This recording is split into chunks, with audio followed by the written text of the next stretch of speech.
All right, so good morning or good afternoon, depending on where you're joining us from, everyone. My name is Jesse, and I am with Exploring by the Seat of Your Pants. If you're joining us for the first time, and I know we do have a bunch live and on YouTube doing so, we are all about bringing conservation, adventure, and science into classrooms around the world.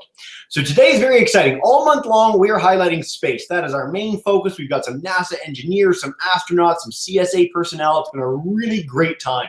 But today we're changing gears a little bit, and we're highlighting one of our longest lasting, coolest partnerships with Ripley's Aquarium of Canada. So over the last 2 years, we have done sessions on every element of the aquarium. We've highlighted all their incredible animals, and you can check all those out on our YouTube channel.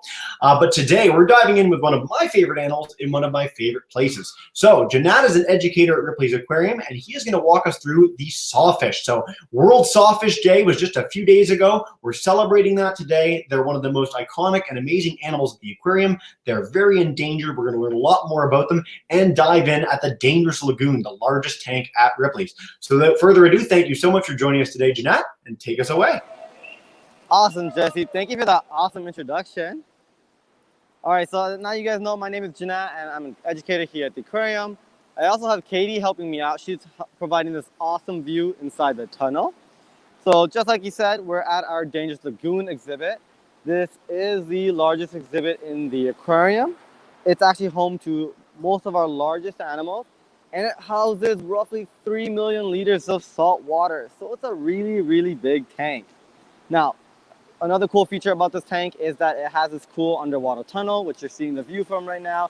It actually takes you throughout the entire exhibit, and it actually lets you get more up close with the animals. Now, I'm actually at the top right here. I'm joined with some aquarists here, or aquarium biologists. They're actually going to be help feeding the sawfish today. So, like I said, Dangerous Lagoon is home to a lot of cool animals. We have 3 species of sharks in here, which I'll talk about in a bit. We have some turtles in here. We have a stingray in here. And then we have our focus animal, the sawfish. So there are 5 species of sawfish in the world. We're very fortunate to have actually one of them, and they're called the green sawfish. So not only are we fortunate to have a fish, we're very lucky we have 2 of them actually. We have a male and a female. The female is the largest animal in the aquarium. She's about 14 feet long. And then we have the male, which is about 11 feet long. So he's a little bit smaller.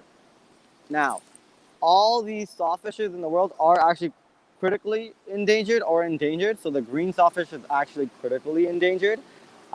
This is due to overfishing or getting entangled in fishing gear or fishing nets. So, like Jesse said, International Sawfish Day is coming up. It's actually on Saturday. Saturday, October 17th is actually International Sawfish Day. So we're trying to raise some awareness about these cool animals. We want to make sure everyone gets to learn about them. We want you guys to take home what you learned here today, to spread the word, to raise awareness why we need to actually protect these really cool animals. Now, sawfish are actually found all in the Indo-Pacific region, so waters that surround Indonesia. They can also be found in waters surrounding northern Australia. For being really large animals, you actually normally find them in shallow water. So they don't go into water much deeper than 30 feet. So one of the most unique things about the sawfish is actually that really cool nose. So they actually have a nose. It's actually called a rostrum. I actually have one here. You're welcome to see. So this is what we call a rostrum. And what's really cool about it is it has all these cool looking spiky teeth to them. So these aren't actually teeth, they're actually modified scales. And if you look closely enough, let me see if I can get this into focus, you'll see these little pores or little black dots all along the rostrum. And what these are receptors. So this actually helps them find their food. So sawfish come from a really cool, unique family. They're actually closely related to stingrays and sharks. The family, they're from elasmobranchs. Now, if you don't know what elasmobranchs means, it means that their bodies are made up of cartilage. So for everyone who's watching, if you just wiggle your nose real quick or wiggle your ears, that flexible material is what we call cartilage. So their bodies are made up entirely of it. So one thing that happens here in the aquarium is a lot of people actually often mistake our sawfish for saw sharks. But they're called sawfish, and they're actually more closely related to stingrays. This is actually very evident if you look at their bottoms. So they have very flat bottoms. They have a small mouth that's actually underneath them, and they have their gills, which is underneath them as well. So that's very similar to stingrays. Now, they do have flat teeth, so they mostly eat shellfish and clams, and pretty much anything else they'll find on the ocean floor. So pretty much they'll find anything on the ocean floor, and they use this really cool rostrum that I pointed out earlier to actually help them hunt. So if a fish or a small fish is swimming by, what they'll do is they'll feel it with their rostrum, and they'll actually kind of lift it up and stun or impale prey. And this is how they use this cool looking teeth for it. Now, up here, we actually dim the lights, so you might notice that the lights are a little bit darker up here versus the other side. And we actually turned off the jets. So you can see some of the jets going on this side, all the way across the tank, but over here, we turned off the jets, and it actually acts as kind of a dinner bell for these animals. So they kind of know that they're going to be fed. It's pretty much their lunchtime or dinner time, so they'll come against this back wall right over here. When we feed the animals, we actually do something called target training. So you can see Dave over here is holding a pole, and that actually acts as the sawfish's target. Normally, he'll put a piece of fish on one end of the pole and stick it in the water. And so the sawfish actually know to come to the pole to get their food. So target training is kind of a form of enrichment, and that just means that we kind of give them a little task or some kind of environmental stimulus, and that's just to make sure that they're also keeping their minds busy and active while they're here in the aquarium. So the sawfish aren't the only animals that are target trained. The nurse sharks are actually target trained, so the guys you see right there. Our sand tiger sharks are target trained, the groupers, the turtles, and even the octopus. Now, target training is actually really useful. It not only lets the animals get comfortable approaching us, but if we ever need to do any kind of vet check or we want to make sure the animals are healthy and okay, we can just pop the target in the water, and they're quite comfortable just approaching to us. Now, this tank alone eats a lot of food. So in about a week, we go through 800 pounds of seafood in about 1 week. Most of that actually goes into this tank. So we try to aim to feed a lot of the animals about 2 to 3% of their body weight. That's just so they're healthy. And so we actually feed a sawfish roughly that percentage of their body weight. And so the sawfish usually eat mackerel, bonito, squid, and bluefish. And today, if we actually see what they're eating, it looks like they're getting some bonito and mackerel. So our sawfish actually have some favorite foods. The female actually really likes her bonito fillet, so that's one of her more preferred food. The male actually likes whole mackerel, so that's a really cool thing about them. Now, I can't be up here and not talk about the other animals, so let me mention some of the cool animals that also live in here. So I mentioned the sharks that you'll see. We have 3 species of sharks. We have the sand tiger sharks, so the big shark you see kind of in the background right now. We have the smaller zipping sharks called the sand bar sharks. They're very fast, they're a little bit small, and you always see them swimming around. And then lastly, we have the nurse sharks. So the sharks that are kind of on my screen, you'll see them swimming by the tube. What's really cool about the nurse sharks is that they actually are also target fed, like I mentioned earlier, but they have a really cool target. It's actually a Superman logo. So we have a large disc which has a Superman symbol on it, and they've actually been practiced to actually sit on the target before they get fed. So that's really cool about them. We also have turtles in here. You might see one turtle zipping around. The other turtles might be getting fed at the moment. 2 turtles in here, Spot and Chewy. Spot obviously gets her name from that spot on her neck, and Chewy actually gets her name because she loves to chew on everything. So they're very friendly animals. They love to mess around with the divers. We have a 1 stingray in here. So Noah's actually over here feeding our 1 rough-tailed stingray, and you can kind of see him swimming along the pipe right over here. So we have a stingray in this tank as well. And then we have a lot of fish in here. We have over 6,000 individual fish in here, all the way from tarpon, so the big silvery fish you might see hovering at the top of the water, to the smaller porkfish, gunfish, and even some groupers in here. Now, to make sure that everyone's eating, we actually have 2 of our aquarists kind of standing on the corners, throwing out small pieces of fish. So if you see over here, you might see someone throwing some fish over the edge. If I go over here, you can see my friend Cam over here what they're doing is they're actually throwing small chopped up bits of fish, and that actually distracts all of them away from this back wall. So what they'll do is just throw it in, and you'll see the fish go wild by jumping in and trying to eat all that fish. And that opens up this entire area back here. And that's okay for the sharks to come and for the sawfish to come to get their food. Now you'll see the sharks kind of hover by here sometime, but they know it's not their feeding time. They actually ate yesterday, so they're not going to really come for the food. The sharks actually get fed on a pretty solid routine of Tuesdays, Thursdays, and Saturdays, so they're not going to be fed at the moment. So they'll just kind of hover by and swim. Now, one of the cooler things about this place is that when we actually feed the animals, we're able to tell them apart. So normally our aquarists are actually up here. They can actually tell each of the sharks apart. We do have 10 sand tiger sharks in here, and they can tell every single individual apart. It can be easy as looking at the markings on them. So we have a shark called Hawaii who has these island markings on him, like the Hawaiian Islands.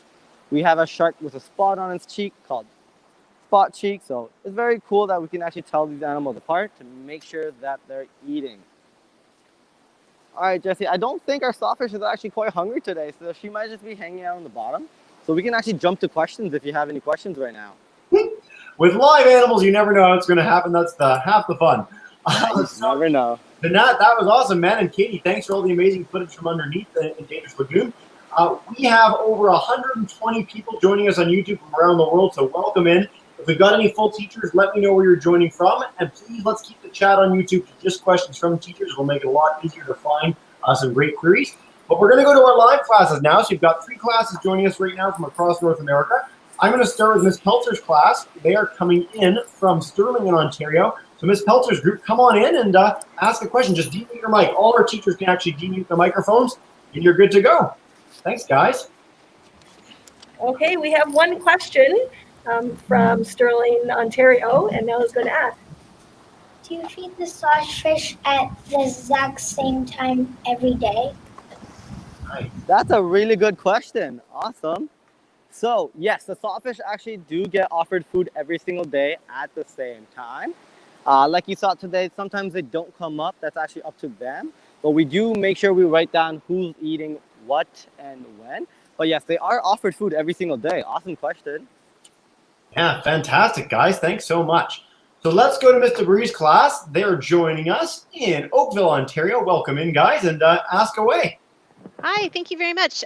We have a question, and the question is, how much money does it take to feed the sawfish, and do the sawfish eat other fish? Nice. Nice.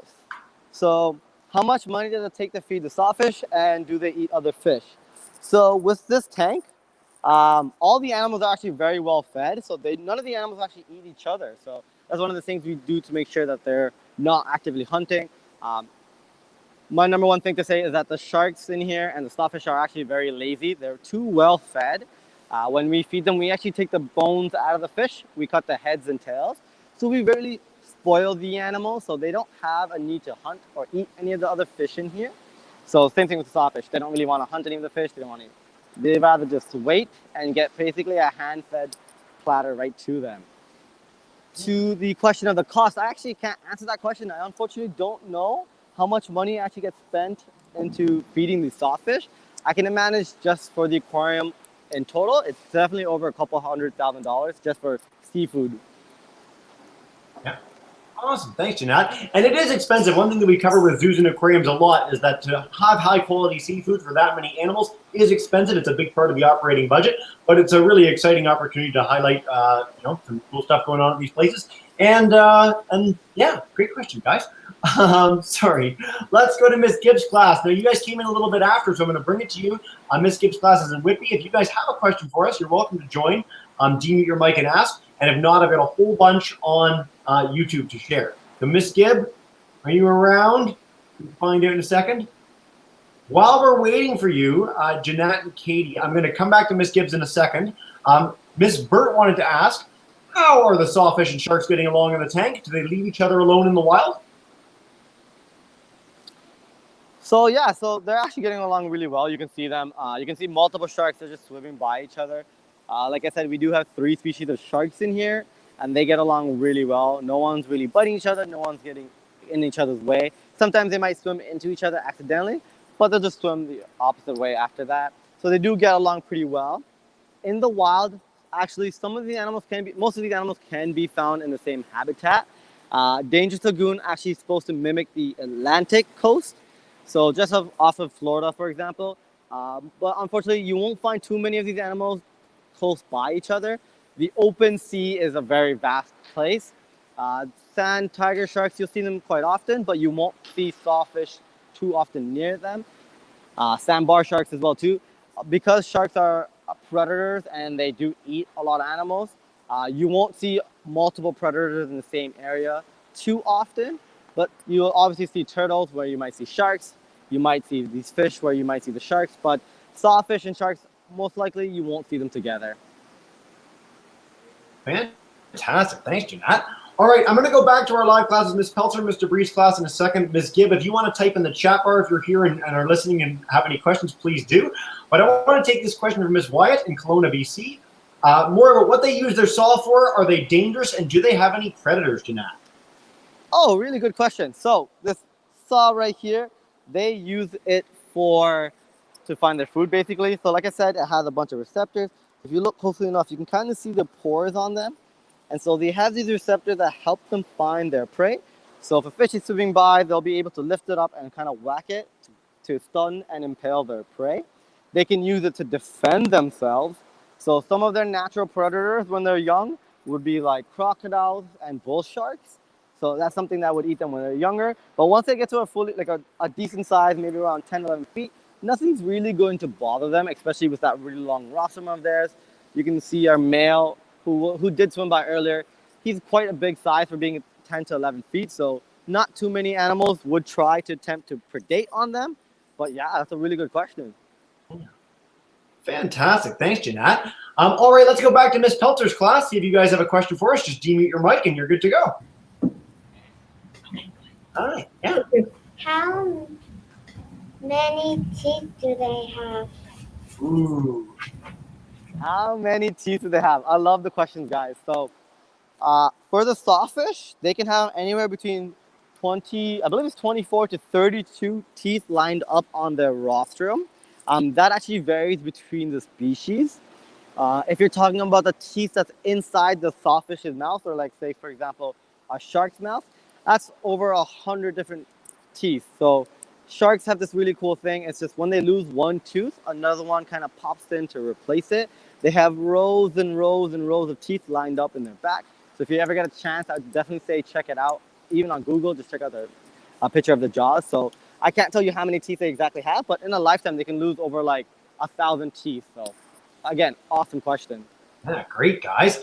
All right, Mr. Bree's class, we'll come back to you guys, and then we'll take a few from YouTube as we've got a whole bunch pouring in. So, Mr. Bree, go for it. All right, we're going to try if we can unmute one of, so Melody, go ahead. She's right here. Hi, Melody.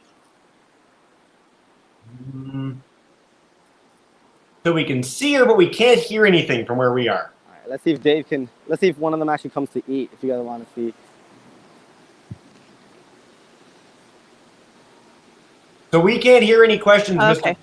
Okay, No. sorry. The question is, Arunya, can you please mute yourself? Arunya? Arunya, I need you to mute yourself. Great view of the sawfish while we're waiting for this question. Arunya, mute yourself. Okay, sorry. The question is it bad to hand feed the fish while they're in the aquarium in case they get released back to the wild, or are they staying in the aquarium? Great question. Oh, that's a really good question. So most of the animals that enter the aquarium system will pretty much be here for the rest of their lives. Once they do get used to this environment, it's hard for them to go back in the wild. There are rehabilitation centers that actually help them if you're going to release the animals back in the wild. But in an aquarium setting, the way we actually pamper most of the animals, they're too used to it. That's not a bad thing. They're well pampered. They'll be well cared for the rest of their lives. It's just they won't do too well in the wild. But centers that actually rehab the animals, they do their best behavior, the best in their ability to make sure that they're feeding and healthy. So that way they can get back into the wild to do their own thing. Awesome. Thanks, Jeanette. All right, let's go to Miss Gary's class. They're joining us in Minnesota. I'm just going to try and find their question. There's so many questions pouring in. Do they ever get aggressive with each other when it's feeding time, Jeanette? Any aggressiveness of the sawfish? No, so the sawfish are quite timid animals actually. So like even when the divers are in the water, they try to avoid us as much as they can. Again, we're not part of their natural environment, so to us, we're just some large animal in their home. So when we're in the water, we do our best to be respectful for them for sure, especially when they're eating as well too. When they're eating, a lot of the animals are very polite. Like the sharks, you'll see them kind of come by the back wall, but they know it's not their feeding time, so most of them will try to avoid this area. Obviously, Dave will take the food out when he has a chance. So we make sure that they're all fed on a solid routine schedule just to make sure that everyone's eating healthy and well, and that helps avoid aggression. Fantastic. All right, I'm going to leave it up with the video so that people can check this out as it's coming in. Miss Wilbeck's class in Toronto, they want to know what temperature of the water do they belong in? Do they like being in? What temperature do the water do they belong in? What temperature of the water do they belong in? Oh, so this water's like 74 to 76. So, Closer to 74 to 75. so I just asked Dave because I actually do not know the answer to that question, but this water right here is closer to 74 to 76 degrees Celsius. Yeah, 74 to 75. Yeah, so anywhere between 74 to 76, that's their kind of ideal areas. Again, these animals are found close to the equator, so in warm tropical areas, so the Indo-Pacific waters of like Northern Australia and Indonesia. So I'd say warm water, exact number, 74 to 76 degrees. It's a little bit cool to accommodate the sand tigers. Obviously, they could change it a bit lower. Because even like 74 Fahrenheit, when you're diving, it's pretty nippy. It's a little cold. Awesome. Thanks, guys. Quick note for any teachers that are sharing out the StreamYard link, please don't, because it brings kids into the camera spots, and we don't want that. So just keep them on YouTube if you could. We will take some more YouTube questions in just a second, and for our live teachers, we'll come back for another round in a minute. So Miss Peltzer and Miss DeReese class, get ready for more questions. Miss Guthrow's class, I'm sorry that they had a little bit of tech difficulty, so they're on YouTube right now. They wanted to know, when was your first sawfish born in the aquarium? Have you had any sawfish born in the aquarium, Jeanette? One of the first sawfish born in the aquarium. So when it comes to reproduction, sawfish are actually quite slow reproducers. They take about 10 years to reach maturity. And then once they're mature, they only breed about every 2 years. So these particular sawfish we have in the aquarium were actually wild caught, I believe, and they're actually from Australia. So they've been in the aquarium setting for roughly 18 years, I want to say. Yeah, they've been part of, not this building, but part of Ripley. Yeah, they haven't been in this building particularly, but in Ripley's collection for about 18 years. And they're about maybe 5 to 10 years old when they actually were caught. It's hard to guess their age, so they actually won't born any here in the aquarium. I don't believe that any aquarium worldwide they've had any successful breeding sessions, just because these animals are quite hard to have. Fantastic. Awesome. So, quick, yeah, I'm glad we got a chance to talk about breeding animals because it's something that's really important. And there are a lot of fish that are born at the aquarium, so we've talked about this in some of our shark sessions in the past. We've got small sharks, we've got fish, seahorses, a lot of which there's lots of births at the aquarium. For larger animals, it's quite difficult to get them to breed. And the question, guys, thanks so much. Quick last note before we dive back in with our live groups. For all the students that are on YouTube and are misbehaving, your teachers are literally in the YouTube chat with you, so they all know it's you. So please do avoid that. We'd love to hear your questions, but just be good digital citizens, guys. It's really easy to do, much harder to do what you're doing. So with that said, I'm going to go back to Ms. Peltzer's class. If you guys have a question for us, come on in. Just demute your mic and you're good to go. Do they have rows of teeth? Ooh, they have rows of teeth, Jeanette. Yes, they do. That's an awesome question. So just like stingrays and sharks, sawfish do have rows of teeth. They have rows of teeth. I believe that the teeth are too small, so you wouldn't be able to find them. We do find lots of shark teeth in this tank. Divers, when they go in to scrub and clean, they do end up finding teeth. Yeah, so the sharks have sharp and pointy teeth, but for the sawfish, it's more like razor blade, like flat teeth, so it's a little bit more difficult to find. Okay, fantastic, guys. Great imagery from inside the tank, too. So I'm just going to leave it on the awesome view right now while I bring up a question from Miss Hussey's class in Kelowna. So they want to know if the sawfish are on the endangered list, Jeanette. Yes, they are. So all 5 species are either endangered or critically endangered, and the green sawfish is actually critically endangered. So again, October 17th is International Sawfish Day. So we got to do our best to raise awareness about these animals and the threats they face. That way we can find different ways and all these amazing ways to protect them, because obviously they're really cool animals, they're very important, and we want to do our best to protect them. Fantastic. All right, Miss DeBree's class, if you guys have another question for us, come on back in and share away. Then we'll take a few more from YouTube and wrap up from there. We have a few questions. One is, how large is the sawfish? Can their growing teeth grow back? And what's the other question? Sorry. Take your time. Oh, how old is it? So how old, how big, and do their teeth grow back, Jeanette? Yeah, awesome. Okay, so how old? So like I said, these guys have been in the Ripley system for about 18 years now. And when they were caught, we estimate they're anywhere between 5 to 10. So we could roughly say they are in their late 20s, like mid to late 20s. It's hard to say an exact guess because, again, they were caught from the wild. And with these animals, it's really hard to tell their age, especially when they are still alive. We go for a good guess by size. And then since we've been having them for about 18 years in captivity, that's why we get that guess of between their mid-20s. How big? So the green sawfish is actually the biggest of the 5 species. A fully grown one can grow about to 23 feet long. The female is about, I think, 14 to 15 feet. And then the male is about 11 feet long. Now, teeth, yes. So if they have their teeth in their mouth, those rows of teeth can grow back. Like I said, it's a row. So if one breaks, they kind of roll over and take the new spot. Another thing that can happen is, our male's coming up. Let's see if we can get him to grab a bite real quick. Let's see if he's willing. He's thinking about it. Ooh, he's so close. So yeah, you can see their mouth underneath. You can see their gills. That's their similar quality and traits to the stingrays. Oh, he's opening his mouth. He's getting a little taste test. Oh. Let's see. Oh, there he go. There he go. He grabbed it.